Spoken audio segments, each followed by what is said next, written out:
नमस्कार दोस्तों, prime TV के सारे दर्शकों का बहुत बहुत स्वागत है हमारे खास कार्यक्रम प्राइम डिबेट में। जाहिर सी बात है, देश और प्रदेश में लगातार जैसे जैसे लोकसभा चुनाव का वक्त करीब आता जा रहा है, सियासी घमासान अपने चरम पर नजर आ रहा है। एक तरफ इंडिया गठबंधन को लेकर सीट बंटवारे को लेकर माथापच्ची का दौर जारी है, वहीं दूसरी तरफ सूबे की सियासत में समाजवादी पार्टी और बहुजन समाज पार्टी के बीच तलवार खींची नजर आ रही है। दरअसल फिलहाल बहुजन समाज पार्टी ने इंडिया गठबंधन को लेकर अपने पत्ते खोलने से इनकार कर दिया है और लगातार सियासी गलियारे में कयासों का दौर जारी है कि क्या बहुजन समाज पार्टी इंडिया गठबंधन का हिस्सा होगी या नहीं। इन अटकलों को फिलहाल कोई निष्कर्ष निकलता नजर नहीं आ रहा है, लेकिन अटकलों के बीच इंडिया गठबंधन का हिस्सा बन चुकी समाजवादी पार्टी लगातार इस बात की खिलाफत करती नजर आ रही है कि किसी भी तरह से बहुजन समाज पार्टी इंडिया गठबंधन का हिस्सा न होने पाए। समाजवादी पार्टी सुप्रीमो अखिलेश यादव ने तो यहां तक कह दिया कि अगर बहुजन समाज पार्टी को गठबंधन में शामिल कर लिया जाता है तो चुनाव परिणाम आने के बाद वो गठबंधन में रहेंगी या नहीं, इसकी गारंटी कौन लेगा। बस यहीं से मिर्ची लिख गई। बीएसपी की ओर से भी करारा जवाब मिला अखिलेश यादव को। हालात इस कदर नासाज हो गए कि बहुजन समाज पार्टी सुप्रीमो मायावती ने यहां तक कह दिया कि समाजवादी पार्टी दलित विरोधी मानसिकता की है। बात यही तक रहती तो यह भी कहा जा सकता था कि शायद बात विचार से मामला सुलझ सके, लेकिन ऐसा होता नहीं दिख रहा है। मायावती ने ट्वीट कर समाजवादी पार्टी को गेस्ट हाउस कांड की याद दिलाते हुए अपने सुरक्षा तक की मांग कर डाली। मुख्यमंत्री योगी आदित्यनाथ से अनुरोध कर डाला कि बहुजन समाज पार्टी को कार्यालय अब कहीं और जगह दिया जाए, क्योंकि ये सुरक्षा के लिहाज से सही नहीं है। इन सब के बीच कांग्रेस में इंडिया गठबंधन में बहुजन समाज पार्टी को शामिल कराने को लेकर पूछे जा रहे सवाल पर साफ किया जाता रहा है कि मायावती से फिलहाल किसी भी तरह का कोई गठबंधन न किया जाएगा, बल्कि बातचीत का दौर जारी है और एक बीच का रास्ता निकालने की कवायद होगी। अखिलेश यादव के सामने यही द्वंद्व है। क्या कांग्रेस कोई डुअल गेम खेल रही है? वो बहुजन समाज पार्टी और समाजवादी पार्टी दोनों को बैलेंस करने में तो नहीं जुटी है। ये तमाम ऐसे मुद्दे हैं जो सियासत को गरमा रहे हैं। फिलहाल तेवर से साफ जाहिर हो रहा है कि समाजवादी पार्टी पूरी तरह से बहुजन समाज पार्टी के गठबंधन में शामिल होने का खिलाफत कर रही है। क्या कुछ होता है हस्र? आखिर क्यों समाजवादी पार्टी सुप्रीमो अखिलेश यादव मायावती को गठबंधन का हिस्सा नहीं बनने देना चाहते हैं? इन तमाम मुद्दों पर आज हम एक बड़े पैनल के साथ चर्चा करने जा रहे हैं। पहले आइए सुनते हैं कि आखिर क्या है दोनों नेताओं का बयान और फिर बढ़ेंगे चर्चा की ओर। बात का भरोसा आप दिलाओगे? बात का भरोसा आप में से कौन दिलाएगा? अगर वो आती है तो क्या आप उसमें शामिल रहेंगे? आपसे मैंने कहा बात का भरोसा कौन दिलाएगा? सर अफजाल अंसारी के बेटी की शादी में जिस तरह से पूरा समाजवादी पार्टी का कुनबा वहां मौजूद था, तो ये राजनीतिक गलियारों में ये चर्चा है कि अफजाल अंसारी को गाजीपुर से समाजवादी पार्टी टिकट देगी। इसमें कितनी सच्चाई है सर? देखिए, सच्चाई और हकीकत में कोई फर्क नहीं। जो आप सोच रहे हो वही बात है। सर राम मंदिर से लड़ेंगे अफजाल अंसारी? सही नहीं, अभी तय होना है आने वाले समय में, लेकिन जो आप कह रहे हो सच और हकीकत में कोई ज्यादा फासला नहीं है। सर राम मंदिर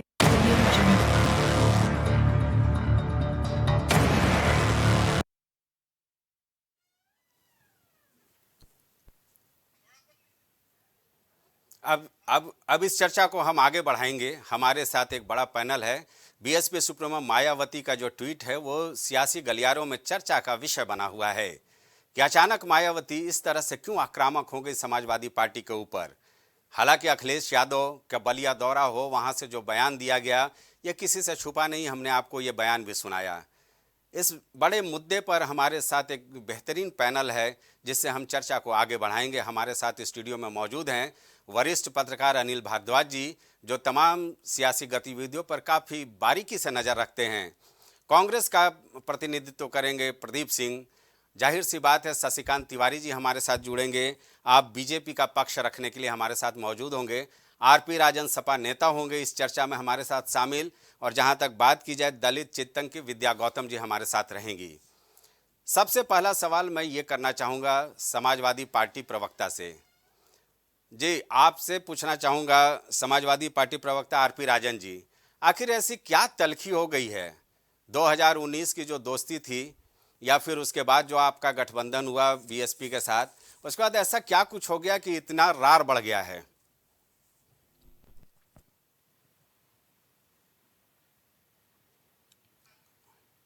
आरपी राजन, आपसे सवाल है।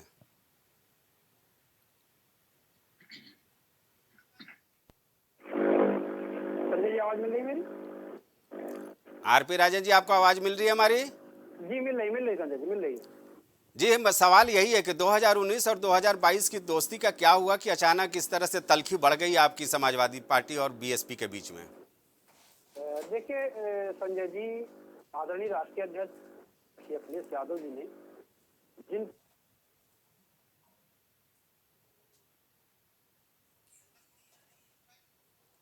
हमें लगता है कि तकनीकी कारणों से अभी हम आरपी राजन जी तक नहीं पहुंच पा रहे हैं, उनकी आवाज़ हम तक नहीं पहुंच पा रही है। फिलहाल हम जानने की कोशिश कर लेते हैं बीएसपी जो दलित चिंतक हैं संजय जी, मैं फिर कंटिन्यू करता हूं।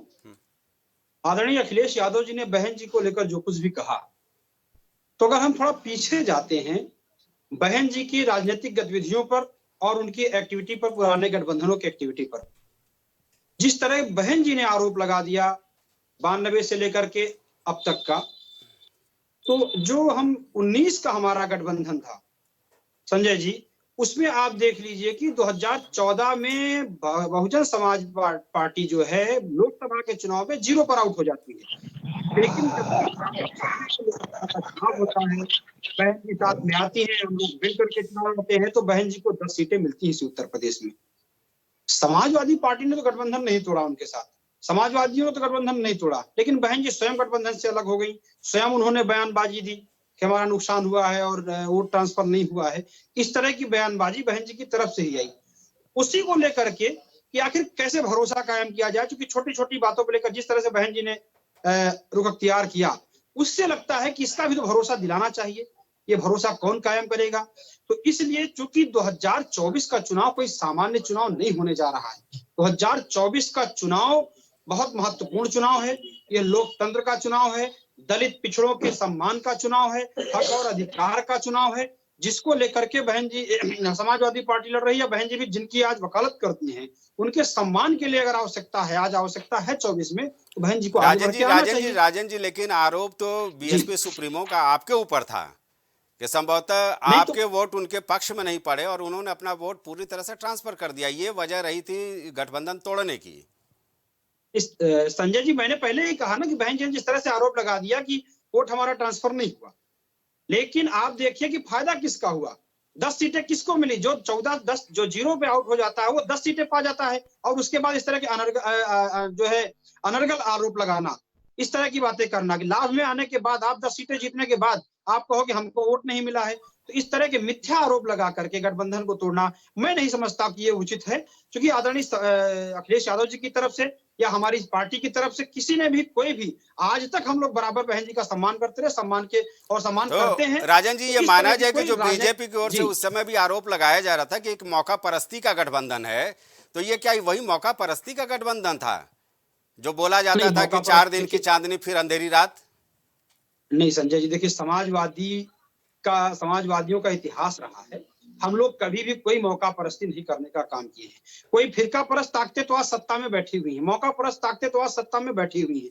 उन फिरका परस्त, मौका परस्त ताकतों से लड़ने के लिए ही हम लोगों ने सबको लेकर के चलने का काम किया था। अब नहीं समझ में आया तो मिथ्या आरोप लगा करके गठबंधन तोड़ देना मैं नहीं समझता कि ये उचित है। आज जिन दलित पिछड़ों की बात अगर बहन जी कर रही हैं, उनको अगर उनके सम्मान के लिए आगे आना है, उनके हक और अधिकार के लिए आगे आना है, लोकतंत्र को बचाना है, तो किसी के ऊपर इस तरह के आरोप नहीं लगाने चाहिए। जी, वो हम चर्चा आगे करेंगे कि पीडीए किस तरह से सरदर्द बना हुआ है।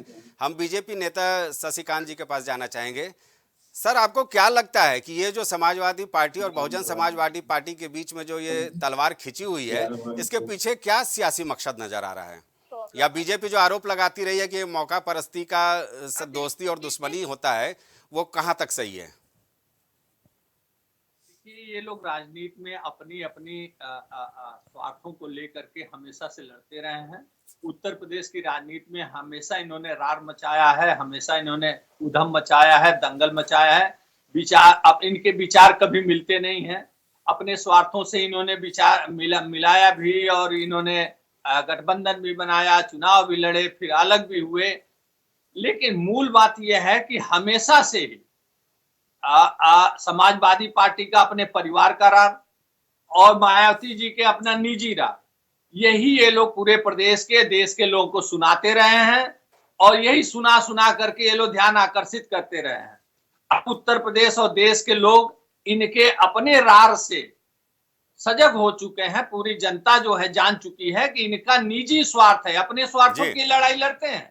इनका आज का भी जो बयान है वो सब निजी स्वार्थ है, निजी लड़ाई है, अपने अस्तित्व की लड़ाई है, चाहे मायावती की हो चाहे समाजवादी पार्टी की हो। उन्होंने जो जवाब दिया समाजवादी पार्टी के राष्ट्रीय अध्यक्ष ने, वो भी अपने निजी अस्तित्व की लड़ाई है, और मायावती जी ने जो ट्वीट किया वो भी निजी अस्तित्व की लड़ाई है। तो अपने निजी अस्तित्वों की लड़ाई, अपने परिवार की लड़ाई लड़ते लड़ते ये लोग पूरे प्रदेश के लोगों का जो है ध्यान आकर्षित करते रहे, तब तक सफल रहे। अब जब से जनता जान गई है कि ये सब इनके निजी रार हैं, तब से ये लोग खाली हाथ हो गए। इन लोगों के अस्तित्व पे संकट आ गए हैं और अब जनता इनके रार में, इनके झांसे में, इनके बातों में आने वाली नहीं है। चाहे ये जो भी बात करें, चाहे एक दूसरे से आक्षेप लगावे, एक दूसरे से लड़ाई लड़े, एक दूसरे से गठबंधन करें, कोई फर्क नहीं पड़ना। जी जी जी। अब चलते हैं हम प्रदीप जी के पास। प्रदीप जी, जाहिर सी बात है, समाजवादी पार्टी और बहुजन समाज पार्टी के बीच जो भी कुछ हो रहा है, कांग्रेस की महती भूमिका है। कांग्रेस के ऊपर आरोप भी लगा रहा है एक धड़ा कि शायद कांग्रेस डुअल गेम खेल रही है। वो चाहती है कि अगर समाजवादी पार्टी की ओर से जो दबाव बनाया जा रहा है उसमें वो कारगर नहीं होती है तो बहुजन समाज पार्टी को साथ ले लिया जाए इंडिया गठबंधन में। इन आरोपों में क्या दम है, और ये लगता है जो बीएसपी और समाजवादी पार्टी के बीच जो चल रहा है, इसको किस नज़रिए से कांग्रेस देखना चाहेगी?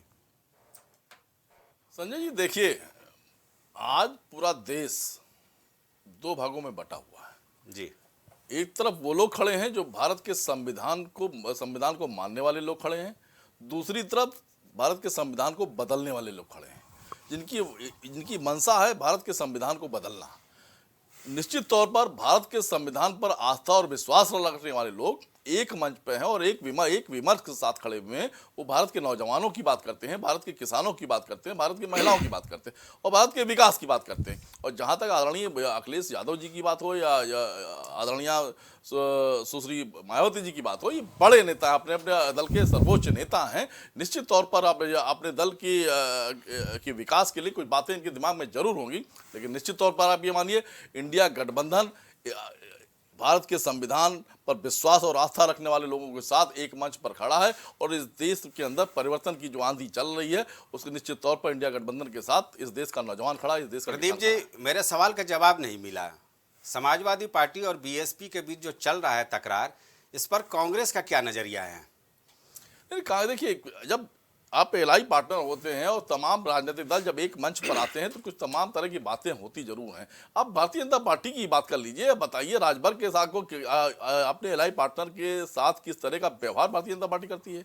आप चाहे बिहार में डीएनए देखने की बात कर लीजिए, चाहे राजभर को बार बार पिछली परिस्थितियों में आप कई बार अपमानित किया और आज राजभर जी के साथ खड़े हैं। अपना दल की जब बात कर लीजिए, उसको किस तरीके से अपमानित करते हैं। प्रदीप जी, मैं यहाँ टोकना चाहूंगा। प्रदीप जी, यहाँ टोकना चाहूंगा। मेरा सवाल ये है कि समाजवादी पार्टी इंडिया गठबंधन का हिस्सा बन चुकी है, बीएसपी को लेकर के अभी चर्चाएं हैं, तो क्या आप कांग्रेस का पक्ष समाजवादी पार्टी की ओर है कि बीएसपी को लिया नहीं जाना चाहिए इंडिया गठबंधन में, या कांग्रेस चाहती है कि बीएसपी भी इंडिया गठबंधन का हिस्सा और समाजवादी पार्टी के बीच बातचीत से कोई रास्ता निकले? मैं ये जानना चाहता हूं। इंडिया गठबंधन का एक पक्ष है, वो सारे लोग जो भारत के संविधान पर आस्था और विश्वास रखते हैं, वो एक मंच पर आएंगे। इसलिए एक मंच पर आएंगे कि भारत का संविधान बनाने वाले लोग अब सत्ता में दोबारा ना आने पाए। विद्या गौतम जी, आपको आवाज आ रही है मेरी? विद्या गौतम जी, आवाज आ रही है? चलिए, विद्या गौतम जी के पास हम चलेंगे, जब तक तकनीकी कारणों से संभवतः हम वहां तक नहीं पहुंच पा रहे हैं। अनिल भारद्वाज जी, वरिष्ठ पत्रकार हैं आप, बारीकी से आपने देखा है सूबे की सियासत को। ये जो कुछ चल रहा है, इसके पीछे आपको क्या लगता है, क्या मंशा है? मैं तीनों दलों को लेकर के विश्लेषण चाहूंगा। कांग्रेस की जो रणनीति है, बीएसपी और समाजवादी पार्टी के बीच जो तल्खी का दौर चल रहा है, इस पर मैं आपसे जानना चाहूंगा। देखिए, कांग्रेस ये चाहती है कि बसपा के साथ सपा भी रहे। क्यों? कांग्रेस का जो उत्तर प्रदेश में आधार है, वोट का आधार है, वो बहुत ही कम है बनिस्बत सपा और बसपा के। जी। अगर बसपा भी साथ आ जाती है और कांग्रेस का प्रत्याशी खड़ा होगा, मैं कांग्रेस के नज़रिए से बोल रहा हूँ, जी जी जी। कांग्रेस का प्रत्याशी खड़ा होगा तो उसको बसपा वाला वोट भी ट्रांसफर होगा और सपा का भी। बसपा को मुस्लिम वोट भी मिलते हैं और सपा को भी मिलते हैं, कांग्रेस को भी जो मिलता है, तो तीनों को मिला। और दलित, तो दलित, मुस्लिम और अन्य वोट जो मिला करके, पिछड़े से लेकर तमाम वोट मिला करके, तो जो कांग्रेस की स्थिति रहेगी वो बेहतर रहेगी। इसलिए बस कांग्रेस चाहती है कि बसपा भी साथ आए, क्योंकि दलितों का बहुत बड़ा वोट बेस मायावती के पास है। दूसरी बात, फ़ायदा इससे कांग्रेस को होगा, सबसे ज़्यादा फ़ायदा अगर तीनों पार्टियां मिलती तो कांग्रेस को होगा। जी। दूसरी बात बसपा की, बसपा को देखा जाए तो कहीं टिकने वाली नहीं है, अचानक वो पाला बदलती रहती है। आप देखिए कि बसपा सुप्रीमो मायावती ने अपने बड़े बड़े नेताओं को किनारे कर दिया। ये जिस हमको, मेरे जैसे लोगों के समझ नहीं आता है कि इतने बड़े कद्दावर नेताओं को निकाल करके पार्टी से किनारे करके आप क्या करेंगी, जबकि सारे दल, आप सोचिए राजभर जैसा व्यक्ति जो भाजपा को पता नहीं क्या क्या कहता, फिर भी भाजपा जोड़ रखे है जी। और ये अपने ही लोगों को, चाहे वो इमरान हो और चाहे इसके पहले तमाम जो बाहर निकले, राज बहादुर से लेकर के और ये जो सिद्दीकी, तो नसीमुद्दीन सिद्दीकी, तो इन लोगों को बाहर करने का, ये आधार वाले नेता थे, इनको बाहर कर दिया, तो इनकी तो राजनीति समझ से बाहर है। दूसरी बात, कहीं अनिल जी थोड़ा सा मैं इसमें जोड़ना चाहूँगा, कहीं ऐसा तो नहीं है कि ये सारे जो कद्दावर नेता हैं या तो समाजवादी पार्टी के खेमे में हैं या कांग्रेस के खेमे में हैं, तो बहन जी को थोड़ा सा इससे भी अनइजीनेस महसूस तो नहीं हो रहा है? देखिए, सबसे बड़ी बात है, गठबंधन में आने के बाद मायावती चाहती कि उनको प्रधानमंत्री घोषित किया जाए। ये शर्त होगी, जहाँ तक मेरी जानकारी की शर्त है, वो तभी आएंगे जब उनको प्रधानमंत्री घोषित किया, और ये होना नहीं है, क्योंकि जिस राज्य में जो पार्टी बड़ी, वो चाहती कि मेरा जो कैंडिडेट है, जो मुखिया, वो प्रधानमंत्री बने, तो कितने प्रधानमंत्री बनाएंगे। और सबसे बड़ी बात है कि जो आधार है दोनों पार्टियों के, बसपा और सपा के वोटों का, उसमें पटती नहीं है। और ये सही कहा सपा के प्रवक्ता ने कि सपा का वोट तो ट्रांसफ़र हो गया था, लेकिन बसपा का वोट जो मुझे लगता है कि उनको जितना चाहिए हुआ था, लेकिन उतना नहीं हुआ था। लेकिन आरोप तो उल्टा लगाया गया था। आरोप जो कि अलग होना था, तो मेरी नज़र में अलग होना था। देखिए, आरोप लगाकर ही आदमी अलग होता है, सीधे सीधे मैं कि अच्छा कारण बताना तो पड़ेगा ही, तो कारण, एक बड़ा कारण बताया। लेकिन आज के दौर में आप समझिए कि बसपा अपने पत्ते अभी नहीं खोलना चाहती है, ये आन वक्त पर देखिएगा। हालांकि ये जो बयान हो रहा है ना, अब ये क्या अखिलेश चाहते हैं मैं नहीं जानता, लेकिन इस प्रकार के बयान निश्चित रूप से गठबंधन की राजनीति के लिए घातक है। अनिल जी, हमें लगता है कि थोड़ा सा और इसमें जोड़ दे, 2019 में जो हालात पैदा हुए थे, मायावती को लगा कि 10 सीटें तो हम जीत गए, अब हमारा बीएसपी का रिवाइवल हो गया उत्तर प्रदेश में। 2022 में वो अलग हुई, ये अलग बात है कि एक सीट पर वो सिमट गई और 111 सीटों पर समाजवादी पार्टी पहुंची। अब मैं राजन के पास चलना चाहूँगा। राजन, ये बताइए, विद्या जी जुड़ गई हैं हमारे साथ, मैं पहले विद्या जी से सवाल ले लेता हूँ, उसके बाद राजन आपके पास आता हूँ। विद्या जी, आखिर बहन जी की नाराजगी की वजह क्या है कि गेस्ट हाउस कांड से लेकर के तमाम जिन्न वो सामने निकाल के रख दी हैं? जी जी, तो जो बिल्कुल सर, इसमें एक सबसे बड़ी, जिस तरह आज मैंने उनकी कई बयानों को देखा, तो मुझे ऐसा लगता है कि इस टाइम पर मैं जो अपना पक्ष रखूंगी, मैं ना ही सपा के पक्ष में रखूंगी, ना बसपा के पक्ष। बिल्कुल बिल्कुल। मैं एक पूरी तरीके से बहुजन समाज, ऐसी समाज के को देखते हुए अपनी बात को रखना चाहती हूँ। जी जी। आज सबसे बड़ी जरूरत है कि 2024 का लोकसभा चुनाव है हमारे सर पे, और पूरे देश के अंदर भाजपा को छोड़ के इंडिया गठबंधन से लेके सामाजिक लीडर, जितने सामाजिक ऑर्गेनाइजेशन भी हैं, वो सारे के सारे कह रहे हैं कि लोकतंत्र को बचाना है, संविधान को बचाना है। अब ये यहाँ पे बहुत बड़ा मुद्दा है कि आज बहन जी ये बात कह रही है कि गेस्ट हाउस कांड उनको याद आ रहा है। आज बहन जी कह रही है मैं वोट उस टाइम पर ट्रांसफर नहीं हुआ। मैं खुद भी, क्योंकि ऐसी समाज से, तो मैं खुद एक सवाल खड़ा कर रही हूँ कि 2019 में आप कहाँ गए थे? 2019 में नहीं पता इस बात की समझ थी कि हमारे साथ गेस्ट हाउस कांड भी हुआ था, हमारे साथ ये पुल भी बना था, सारी चीजें हुई थी। अरे कम से कम हमें इस टाइम पर संविधान और लोकतंत्र को बचाने की लड़ाई लड़नी है। तो मैं तो एक सामाजिक लीडर होने के नाते, दलित चिंतक होने के नाते एक ही बात कहूंगी कि इस वक्त पे सपा और बसपा को, उत्तर प्रदेश जैसे बड़े राज्य की दोनों बड़ी पार्टियां हैं, और सभी कुछ छोड़ करके गठबंधन की तरफ, इंडिया गठबंधन की तरफ ध्यान देना चाहिए, अपने अपने गिले शिकवे भुला देने चाहिए। जी हाँ, बिल्कुल यही मेरा भी कहना था कि एक मौका परस्ती की इस गठबंधन में बू आ रही है। मैं जानना चाहूँगा सपा नेता से कि भाई आप ही इंडिया गठबंधन के हिस्सा हैं, लेकिन दबाव बनाने में आप भी पीछे नहीं हैं। कांग्रेस के ऊपर बहुत दबाव बना रहे हैं कि राहुल गांधी का भारत न्याय यात्रा में समाजवादी पार्टी तभी हिस्सा लेगी जब पहले उसके सीट बंटवारा हो जाए, जैसे कि और बेहतर तरीके से उसको सफल बनाया जा सके। ये कहने वाली बात है सफल बनाने का, लेकिन मकसद तो यही है कि भैया पहले हमें बता दो कि हम साथ हैं कि नहीं और कितने सीटों पर हमें आप उम्मीदवारी दे रहे हो।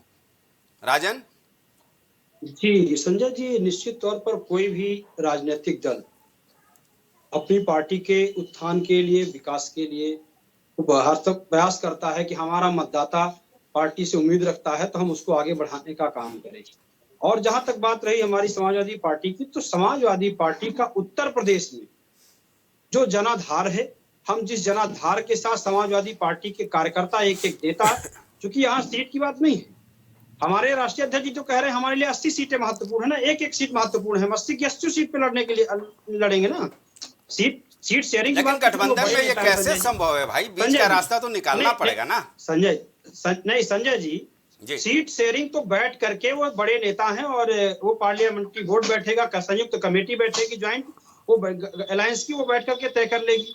लेकिन हमारा फोकस हो सकता है कि हमको 40 मिले, कांग्रेस हो सकता है 20 पे लड़े, कोई 10 पे लड़े, हम 5 पे लड़े, कोई 30 पे लड़े, वो विषय नहीं है। विषय तो हमारा 80 की 80 लोकसभा सीट पर हमारा फिर आपकी ओर से जो फार्मूला दिया जा रहा है, मैं कह रहा हूं कि बंद कमरे में एक तरफ आप बोलते हो कि गठबंधन में बैठ करके तय हो जाएगा सीट शेयरिंग का फार्मूला, बयान मंचों से आप देते हो कि साहब पहले ये तय कर लो कि कहां से कितने जो गठबंधन के दल हैं उनको आप टिकट दे रहे हो, फिर उसके बाद भारत न्याय यात्रा निकले राहुल गांधी का।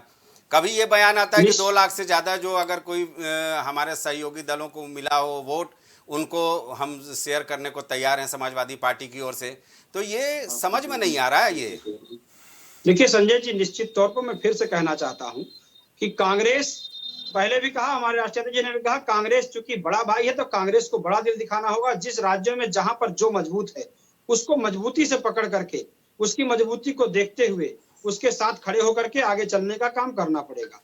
तो हमारी तो भाई यही मांग है, हम ये चाहते हैं निश्चित तौर पर बढ़ करके, चूंकि ये चुनाव लोकतंत्र को बचाने का चुनाव, अगर आप लोकतंत्र को बचाना चाहते हैं और चाहते हैं कि फिरका परस्त ताकतें सत्ता से हटे, मौका परस्त ताकतें अगर सत्ता से हटे, तो आगे बढ़ करके बड़ा करके जो गठबंधन में एक साथ सब लोग खड़े होकर के चुनाव लड़ेंगे और निश्चित तौर पर सफलता मिलेगी। चलिए भाई, आपके बड़े भाई कांग्रेस से काम कर रहे हैं। राजन, आपके बड़े भाई कांग्रेस से ही हम बात कर लेते हैं।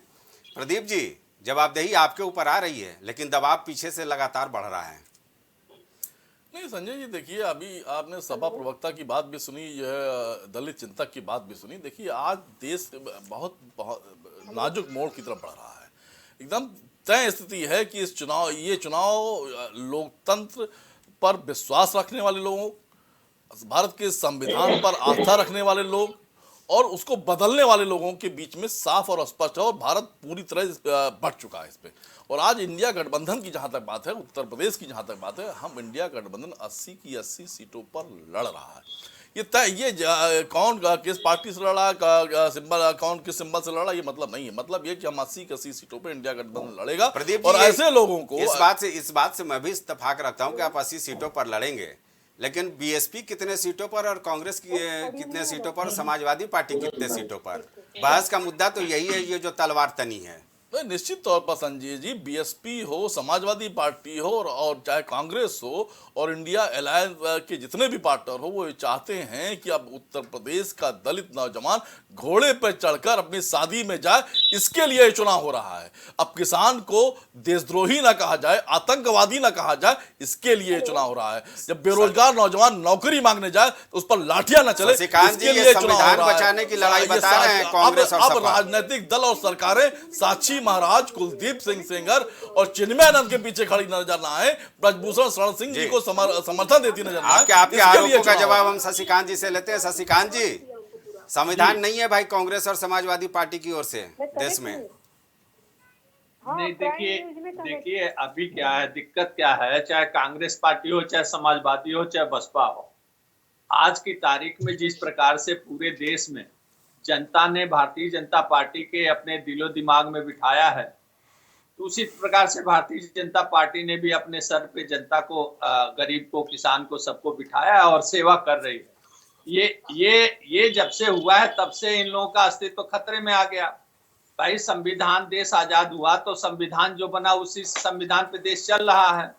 आने वाले दिनों में जो अंग्रेजों के संविधान ले लिए गए, अभी हमारे गृह मंत्री जी ने उदाहरण दिया था कि हमारे यहाँ एक मर्डर से ज्यादा सजा दी जाती है रेलवे संपत्ति जलाने को। तो उस समय अंग्रेजों की मंशा थी कि हमारी रेलवे को बचाना है, हमारे अंग्रेजों को बचाना है, हमारी संपत्ति को बचाना है, जो ढो करके ले जाना, इंग्लैंड ले जाना है। तो उन चीजों में अगर बदलाव हो रहा है तो जनता की, देश की जनता के खातिर हो रहा है, देश की जनता की सहूलियत के लिए हो रहा है, ताकि जो पहले राजद्रोह शब्द हुआ करता था, अब हमारे गृह मंत्री जी ने कहा कि भाई अब हम किसी के खिलाफ कभी भी लोकतंत्र में बोल सकते हैं, कोई राजद्रोह नहीं लगेगा। हाँ, देश के खिलाफ जो बोलेगा तो देशद्रोह लगेगा। तो इस प्रकार के जो परिवर्तन है तो वो जनता की सहूलियत के लिए है। अब इनको, कांग्रेस को लगता है कि इन्हीं का एकाधिकार है, जो इन्होंने, देश आजाद हुआ तो जो संविधान लागू हो गया वो उस पर इन्होंने बनाया, अगर उसमें कोई संशोधन होगा, कोई परिवर्तन होगा तो इनको छटपटाहट है। तो प्रदीप जी जवाब दीजिए। संजय जी, यही तो कह रहे हैं और यही देश जानता है कि 2024 के बाद ये लोग भारत के संविधान को बदलने की बात करने लगे हैं और भारतीय जनता पार्टी के प्रवक्ता अधिकृत हैं। तो हमें लगता है कि बयान भारतीय जनता पार्टी का ब्रेकिंग न्यूज होनी चाहिए, नंबर 1 बात। नंबर 2 बात, हमें कहना चाहते हैं जिस तरीके से भारत के गृह मंत्री के पास जानकारी की कमी है, उसी तरह से भारतीय जनता पार्टी के प्रवक्ता की हैसियत से जो सज्जन बोल रहे हैं उनके पास भी जानकारी की कमी है। भारत के अंदर आईपीसी में 302 के आरोपी को आजीवन कारावास होता है। और बताइए रेलवे की संपत्ति को जलाने में किसको आजीवन कारावास होता है? तो पहली बात, जानकारी ठीक से करके आनी चाहिए। तीसरी बात, हमें कह रहे हैं, बार बार कह रहे हैं, और इंडिया अलायंस इसलिए कह रहा है कि अब कोई गुंडा गृह राज्य मंत्री किसी किसान का बेटा किसान के सीने पर गाड़ी चढ़ाता नजर नहीं आएगा। ये चुनाव इसके लिए हो रहा है। कोई भी राजनीतिक दल किसान को आतंकवादी, देशद्रोही न कहे, इसके लिए चुनाव हो रहा है। ये चुनाव इसलिए हो रहा है कि भारत की महिलाओं की आत्मसम्मान की सुरक्षा हो सके, इसके लिए चुनाव हो रहा है। सरकारें किसी गुंडों के पीछे खड़ी नजर ना आए। ब्रजभूषण शरण सिंह, चिन्मयानंद और कुलदीप सेंगर को बचाती नजर। प्रदीप जी शशिकांत जी से जवाब ले लेते हैं। शशिकांत जी, बहुत गंभीर आरोप लग रहे हैं। देखिए दिक्कत क्या है कि कांग्रेस को ये लगता है कि संविधान इन्होंने बनाया है और संविधान इन्हीं का चलना चाहिए। अरे बता दीजिए, 302 के आरोपी को कितनी सजा मिलती है और रेलवे ट्रैक तोड़ने वाले को कितनी सजा मिलती है, बताइए। भाई आपने बोल लिया। नहीं, बता दीजिए ना, बताइए। आप प्रदेश जानना चाहता है, बताइए आप। प्रदीप जी जरा सुन लीजिए। आपने बोल लिया, अब हमको बोलने दीजिए जी। बताएं, बोले। अब देखिए, कांग्रेस को ये लगता है कि जहां भारत के टुकड़े होंगे इंशाल्लाह वहां कांग्रेस को पहुंच जाना चाहिए, उनकी सुरक्षा करना चाहिए। इसी प्रकार के अलायंस के लोग हैं। समाजवादी पार्टी के लोगों को लगता है कि जितने उत्तर प्रदेश में कचहरी और रेलवे स्टेशनों पे बम फूटा था, उनको बचाने के लिए उनके तरफ से उन्होंने पैरवी की या उनको जवाब मांगिए। 302 के आरोपी को कितनी सजा है और रेलवे ट्रैक जलाने वाले को कितनी सजा, पूछिए इनसे। जी शशिकांत जी, प्रदीप जी का कुछ सवाल है, जवाब दीजिए। देखिए, मर्डर के कई धाराएं होती हैं। मर्डर क्या धारा होती है, बता दीजिए। मर्डर की धाराएं होती हैं। अच्छा, ठीक है। शशिकांत जी, जैसे भारत के गृह मंत्री अनपढ़ों जैसी बात करते हैं, आप तो पढ़े लिखे व्यक्ति हैं, आपको इस तरह की भाषा नहीं बोलनी चाहिए। अनिल जी, हम आपके पास आएंगे। अनिल जी, जाहिर सी बात है, कई गंभीर मुद्दे होते हैं, सियासतदान उसको सियासी गांव पेच में फंसा के रखते हैं। हत्या का आरोपी होता है। क्या आपको लगता है कि बीएसपी और समाजवादी पार्टी के बीच का कोई रास्ता बनेगा? अनिल जी, आपसे सवाल। देखिए, राजनीति में कुछ भी असंभव नहीं है। कब किसके साथ मिल जाए कहा नहीं जा सकता। जिस कांड की बात, गेस्ट हाउस कांड की बात हो रही है, कुछ नहीं, जिन्होंने बचाया था उस पार्टी के सहयोग से मायावती मुख्यमंत्री बनी, जी समय आया जिन्होंने उनके साथ किया था उनके साथ चुनाव लड़ी, फिर हट गई। तो राजनीति में असंभव शब्द नहीं है, कौन कब पाला बदल ले, कहाँ चला जाए, और मूड देखती हैं कि जनता का मूड क्या है, उसके लिहाज से भी लोग काम करते हैं। अब जनता का मूड भांपने में कौन कितना सक्षम है ये तो तय कर रही होंगी, आंतरिक रूप से पार्टियां तय ही कर रही होंगी, और लोग भी जानते हैं कौन कितना संभव है, कौन कितना कर रहा है। दूसरी बात, ये जो गठबंधन है ये तो मेढक तौलने वाली बात स्थिति हो गई है कि एक को तौलिए, एक को रखिए, दूसरा छिटक जा रहा, दूसरे को तीसरा छिटक जा रहा है। मतलब कि हालत ये है अभी फ़िलहाल, अब चुनाव अभी कम से कम 100 दिन के आसपास है, 3 महीने तो हैं ही लोकसभा का।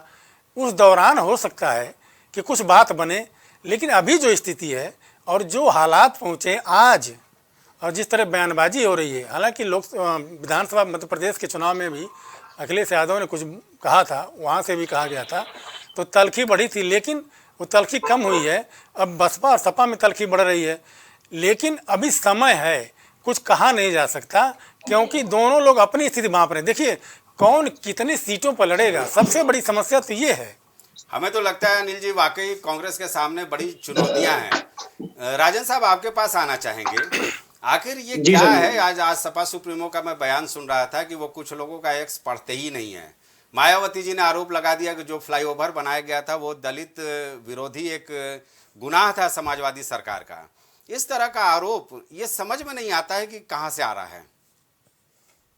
देखिए संजय जी, मैं फिर कह रहा हूं, जब जब समाजवादियों की सरकार बनी, समाजवादियों ने हमेशा आम जनमानस के लिए, लोकतंत्र के लिए, देश के लिए काम किया है। क्योंकि हम जनादेश के लिए काम करते, जनादेश ने हमको बिठाया, जो जिम्मेदारी दी तो हमने काम किया। आदरणीय बहन जी ने जो भी आरोप लगाया, मैं कहता हूं 19 के गठबंधन जब उन्होंने कर लिया तो सारी चीजें सिरे से खारिज हो गई थी।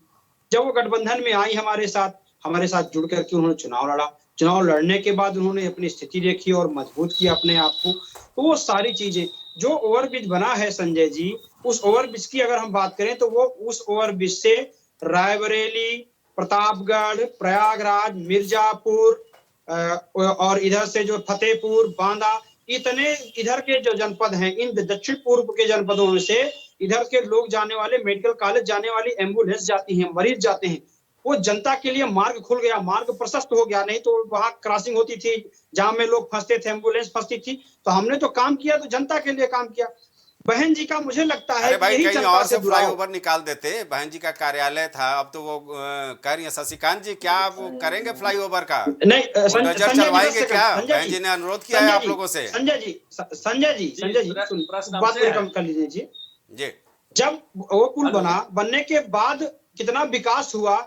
एक कार्यालय महत्वपूर्ण नहीं होता है, आम जनमानस का विकास महत्वपूर्ण होता है, जनता के लिए सुविधाएं महत्वपूर्ण होती। और मुझे लगता है संजय जी कि बहन जी का जनता से इसी तरह जुड़ाव, अपने आप को मजबूत कर लेना, अपने मकान को बना लेना, जनता को छोड़ देना, ये बहन जी का चरित्र रहा है। शशिकांत जी, जो बहन जी ने अनुरोध किया है, जी राजन आपके पास आते हैं। शशिकांत जी, जो बहन जी ने अनुरोध किया है, आज एक्स पे भी लिखा है और आपको पत्र भी लिखा है, अब क्या उनका कोई सहयोग होगा? नया पार्टी मुख्यालय कोई देगी योगी सरकार? देखिए, मायावती जी पूर्व मुख्यमंत्री है उत्तर प्रदेश की, और प्रोटोकॉल के हिसाब से किसी भी पूर्व मुख्यमंत्री की सुरक्षा की जिम्मेदारी सरकार की होती है। तो इस हिसाब से कोई भी पूर्व मुख्यमंत्री अगर कहता है कि भाई हमको सुरक्षा चाहिए, हमारी सुरक्षा पर ध्यान दिया जाए, तो सरकार का वो लाजमी है कि उस पर ध्यान देगी और दे रही है। पहले से ही ध्यान दिया जा रहा है। मायावती जी की सुरक्षा में कोई कमी नहीं है, पहले से ही सुरक्षा है। अखिलेश जी की सुरक्षा में कोई कमी नहीं है, पहले से ही सुरक्षा है, क्योंकि ये लोग पूर्व मुख्यमंत्री हैं। ये इन लोगों का प्रोटोकॉल ही इनकी सुरक्षा पूरी इनको मिलती है। उन्होंने पार्टी मुख्यालय के लिए कोई दूसरी जगह मांगी आपसे? देखिए, पार्टी मुख्यालय तो मायावती जी को जो अखिलेश जी जब बनवा रहे थे ओवरब्रिज, तभी उनको आंदोलन करना चाहिए था, तभी उनको रोकना चाहिए था, तभी उनके पास जाना चाहिए था। आज जब वो नहीं सफल हुई है, तो ऐसे मौके पे जब सारे मौके जब मुद्दे मिट गए हैं, तो पार्टी को तो एक कार्यालय चाहिए, कहीं भी किसी कार्यालय में वो अपना मीटिंग कर सकता है, आपके पास आएंगे। पहले मैं विद्या गौतम जी के पास जाऊंगा। जी शशिकांत जी, बिल्कुल सही। बीच में आप लोग शिवपाल जी का भी काफी खैर मकदम करते हुए नजर आए थे। विद्या गौतम जी, आपसे मैं जानना चाहूंगा ये फ्लाईओवर बनाना दलित विरोधी कैसे हो सकता है, मेरे समझ में नहीं आया। अभी इस पे आज अखिलेश जी ने बहुत अच्छा बयान भी दिया, अपनी बात रखी है कि क्योंकि वो उसको लेकर के एनओसी नहीं मिली थी, इस टाइप से उन्होंने अभी कुछ बयान पूरी तरह मैं स्पष्ट नहीं हूँ कि क्या कह रहे थे वो, जब पहले देखा। लेकिन ये बात बहन जी को अब क्यों सोचना है? अरे कहाँ उनकी जान को खतरा, कोई नहीं। अभी तो इस वक्त पे ये सब सोचने का समय ही नहीं है कि हम सपा को झुकाएं, सपा को सोचे कि मैं बीएसपी को झुकाऊं। ये वक्त नहीं है, ये वक्त सिर्फ और सिर्फ इस वक्त का है सर कि किसी तरीके से 24 के चुनाव में गठबंधन जीतना चाहिए। एससी एसटी ओबीसी, वहाँ अखिलेश जी भी पीडीए की बात कर रहे हैं, यहाँ बहन जी तो बात ही कुछ और कह रही है।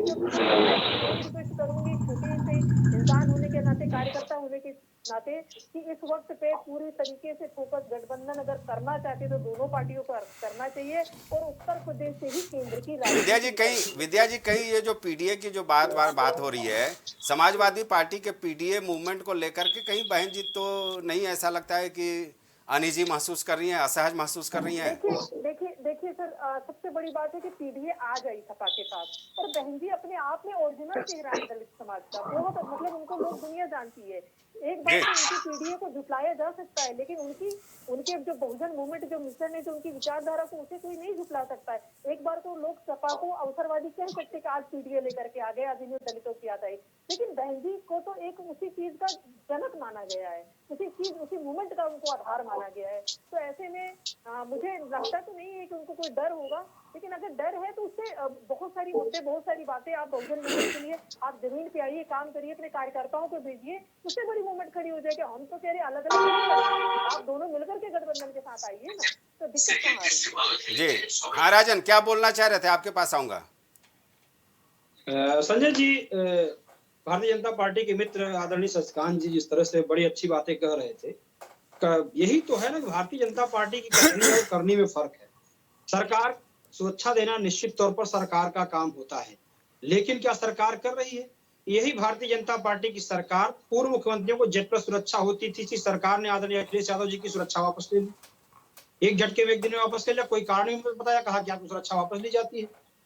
इसी सरकार ने कमलेश तिवारी जी की सुरक्षा वापस करके, समाजवादी पार्टी की सरकार में कमलेश तिवारी जी को 17 सुरक्षा कर्मी उपलब्ध थे, कमलेश तिवारी जी की जो है सुरक्षा वापस लेकर के उनकी हत्या कराने का काम किया, उनके घर में हत्या हो जाती है, लखनऊ में उनके आवास पर हत्या हो जाती है। तो ये सरकार इस तरह की बातें करती है, नेताओं की हत्या करवाने जब हो जाती, सुरक्षा हटा लेते, उसके बाद भी सरकार सबक नहीं लेती है।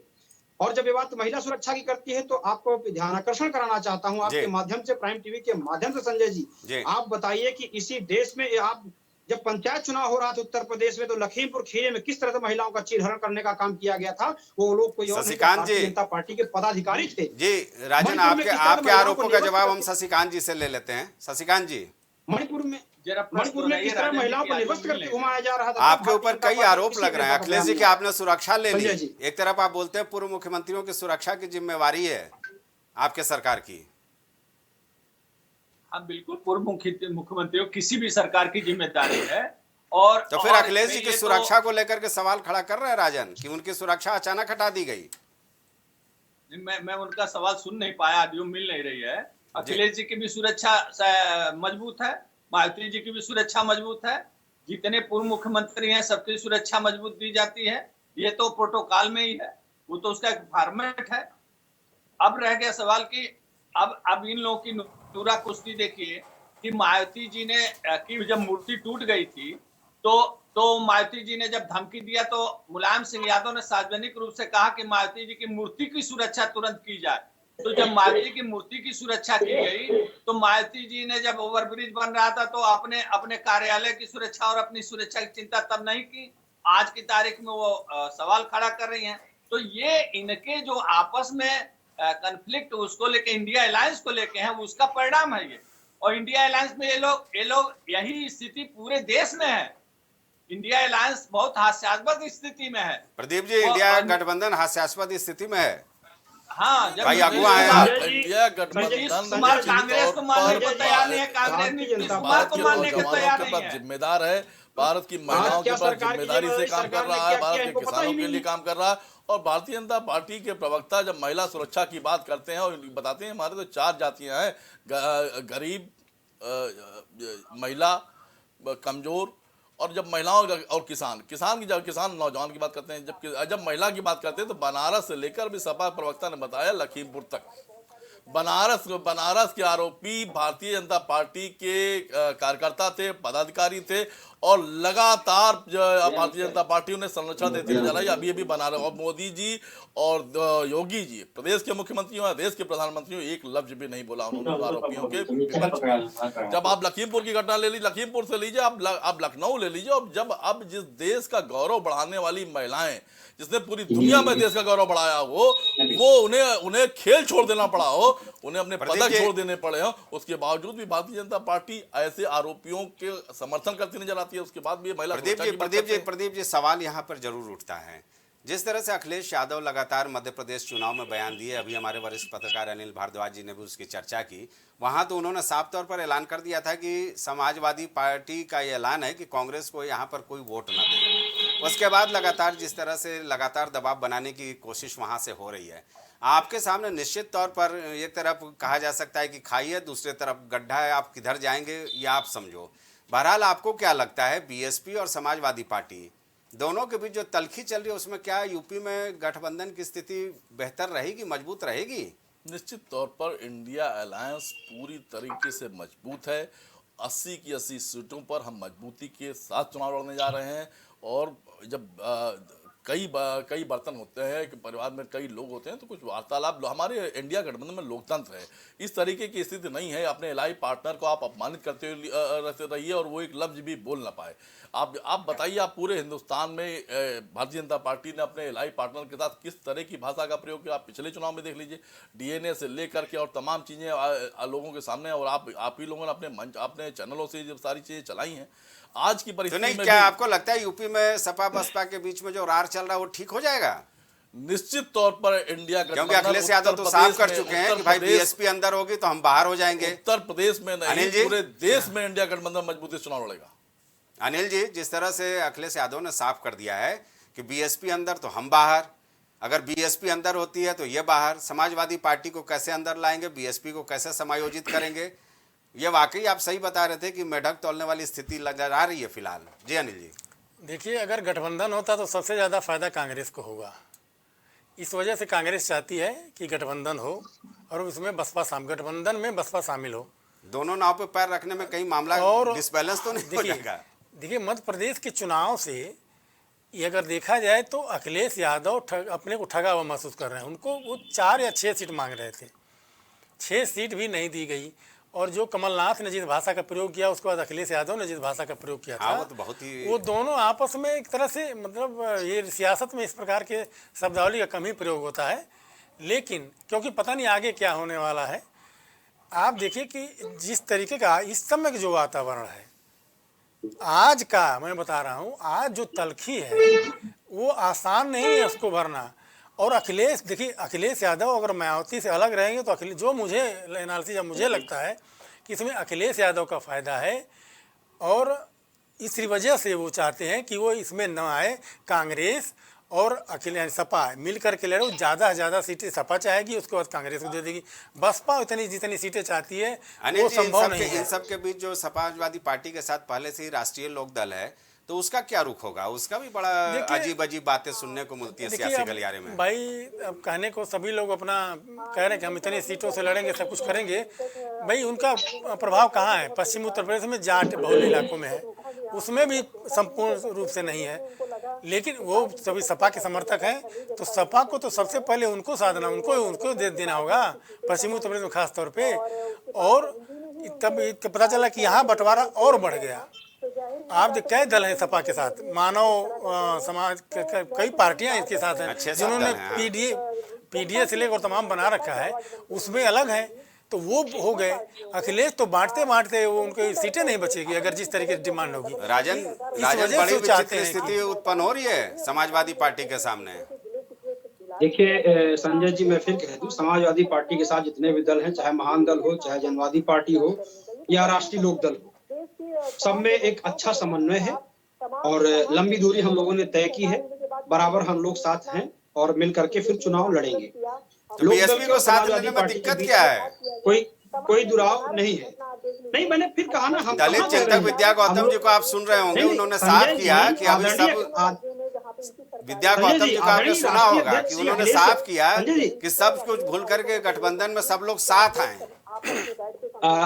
संजय जी, आदरणीय राष्ट्रीय अध्यक्ष श्री अखिलेश यादव जी ने जो कहा कि जो भरोसे की बात होती है, क्योंकि बहन जी ने कई बार भरोसा तोड़ा है, उन्होंने उस भरोसे की बात को लेकर के संशय की स्थिति कही है कि भरोसा तोड़ने वाली बात हमने 19 की बात आप बताइए ना, हमने तो कुछ नहीं तोड़ा, भरोसा तोड़ा। हम तो बराबर सम्मान करते रहे, सम्मान आज भी करते हैं। लेकिन उस वक्त हम लोग चर्चा इस बात को लेकर करते थे कि मायावती ने भी बड़ा दिल दिखाया है कि गेस्ट हाउस कांड को भूल करके समाजवादी पार्टी के निमंत्रण को स्वीकार किया है। एक तरफा बात नहीं करे, अनिल भारद्वाज जी गवाह है। वापस कर लिया निश्चित तौर पर देखिए संजय जी, मैं फिर कह रहा हूं, समय देश काल परिस्थिति के हिसाब से सदैव अलायंस होते रहे।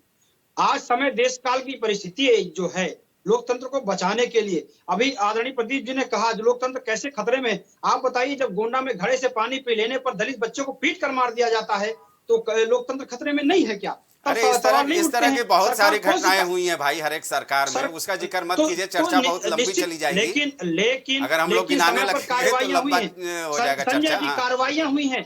संजय जी, कार्रवाइयां की गई कि इस सरकार ने जिस तरीके से उनको संरक्षण देने का काम किया, ये लोकतंत्र के लिए ठीक नहीं है, मैं मानता हूं। जिस तरीके से सरकार संरक्षण देने का काम करती है, जब जो बहन बेटियां देश का सर ऊंचा करती हैं, तब उनको आप सम्मानित करते हो, मेडल देते हो। शशिकांत जी, बहुत गंभीर आरोप है भाई। कल जब गलत आरोप जब उनके ऊपर गलत उनके साथ होता है तो आप उनको जो है आतंकवादी घोषित कर देते हो, उनको देशद्रोही घोषित कर देते हो। वो कह रहे हैं कि जो अपराधी है उसको संरक्षण मिलता है आपकी ओर से। निश्चित तौर पे संजय जी, सरकार में शशिकांत जी, सरकार का विरोधी होना देश का विरोधी होना नहीं होता है। आदरणीय वरिष्ठ पत्रकार अनिल भारद्वाज जी बैठे हुए हैं, उनके सामने क्या है, वो निश्चित जस्टिफाई करेंगे कि सरकार का विरोधी होना लोकतंत्र में जो है देशद्रोही होना नहीं होता है। आप जिस तरह से कोई सरकार का विरोध करें, एक साल तक किसान आपका आंदोलन करता रहा, आपने किसान को देशद्रोही घोषित कर दिया, 1000 से ज्यादा किसान शहीद हो गया। माननीय प्रधानमंत्री जी की तहरीर में किसान बैठा रहा, 2 किलोमीटर की दूरी पर मुख्यालय से बैठा रहा प्रधानमंत्री जी के आवास के, लेकिन किसी को भारतीय जनता पार्टी के नेता को जानने का मौका नहीं मिला। संजय जी, आपने तो अपराधियों को ही, ये वो पार्टी है जो अपराधियों को ही पार्टी में राजनीति में ले आती थी। इनका तो काम ही था अपराधियों को राजनीति में लाना। ये क्या बताएंगे कि अपराधियों को संरक्षण कौन दे रहा कौन नहीं दे रहा? ये तो संरक्षण जन्मदाता थे इसी काम का, यही इनका प्रदीप सिंह जी हंस रहे हैं। प्रदीप जी, अरे भाई क्यों हंसी आ रही है शशिकांत जी की बात सुन के? पंकज सिंह और ये सब लोग कहाँ चले गए? अजय मिश्रा टेनी ये सब कहाँ चले गए? किसानों को किसानों की हत्या करने वाले लोगों का पतन में बिठा करके रखे हो, महिमा मंडन करते हो, महिलाओं का चीरहरण करने वाले लोगों को आप महिमा मंडन करते हो, उनको मुख्यमंत्री आवास से 500 मीटर की दूरी पर पहली बार राजधानी में 147 ठीक है सरकार है जहाँ जुडिशियल कस्टडी में अपराधियों ने हत्या कर दी थी। अब आखिरी कमेंट हम लेंगे आपसे, बहुत छोटा समय कम है हमारे पास। आपको क्या लगता है भारत न्याय यात्रा के पहले ही जो अखिलेश यादव जी कह रहे हैं सीटों का बंटवारा हो जाएगा? बहुत छोटा सा जवाब चाहिए संजय जी। हम निर्णायक मंडल में नहीं हैं, ये सारी स्थितियां हमारे वरिष्ठ शीर्ष नेतृत्व बैठकर तय करेंगे और उस पर चर्चा हो रही होगी। जैसे ही हमें सूचना मिलेगी आप पहले चैनल होंगे जिनको हम ये सूचना देंगे। जी विद्या गौतम जी, ये जो तल्खी चल रही है इस पर बहुत संक्षिप्त टिप्पणी, आखिरी टिप्पणी आपकी क्या होगी? यही कहना चाहूंगी कि बार बार एक ही बात कहूंगी, चाहे समाजवादी हो चाहे बहुजन हो, बहुजन और समाजवादी पार्टी से एक ही है कि एक जनता की आवाज होने के नाते यही कहूंगी कि इन लोगों को गठबंधन के बारे में सोचना चाहिए, एक दूसरे पे आरोप लगाना बंद करना चाहिए। 24 का चुनाव है, संविधान बचाना है, लोकतंत्र खतरे। जी राजन जी, विद्या गौतम जी ने जो सुझाव दिया क्या उस पर आप अमल करेंगे? देखिए निश्चित तौर पर बड़े नेता बैठेंगे, बैठकर बात करेंगे और जो कि डिसीजन बड़े नेताओं को लेना है, यहाँ हम लोग डिबेट पर भी नहीं तय कर लेंगे, लेकिन निश्चित तौर पर लोकतंत्र को देखते हुए, समय देश काल परिस्थिति को देखते हुए अलायंस हुए हैं और पुनः जो कुछ होगा अलायंस आपके सामने आएगा। तो हम लोग बैठकर आखिरी कमेंट, ये जो सियासी तल्खी चल रही है इन सब के बीच में बीजेपी को क्या फायदा होगा? देखिए जो मुलायम, ये जो मायावती और अखिलेश जी का तूतू मैम है, जो इन लोग की तल्खी है, यही लगभग देश के हर राज्य में है। और कांग्रेस प्रयास कर रहे है कि इंडिया अलायंस बने, लेकिन कांग्रेस को कोई नोटिस नहीं कर रहा है। हर राज्यों में इसी प्रकार की तल्खी है, इंडिया अलायंस का कोई वजूद नहीं है। हास्यास्पद स्थिति। आपका आखिरी कमेंट? गठबंधन को लेकर जी। देखिए, फिलहाल संभावना आप मानिए 99.99% नहीं की। सपा और बसपा एक साथ नहीं आएंगे गठबंधन में। बहरहाल बहस का समय पूरा हो गया, चर्चा को हम यहीं समाप्त करते हैं। फिलहाल मिलेंगे आपसे और कल अलग अलग मुद्दों पर इस डिबेट में। फिलहाल आप देखते रहिए प्राइम टीवी। नमस्कार, धन्यवाद।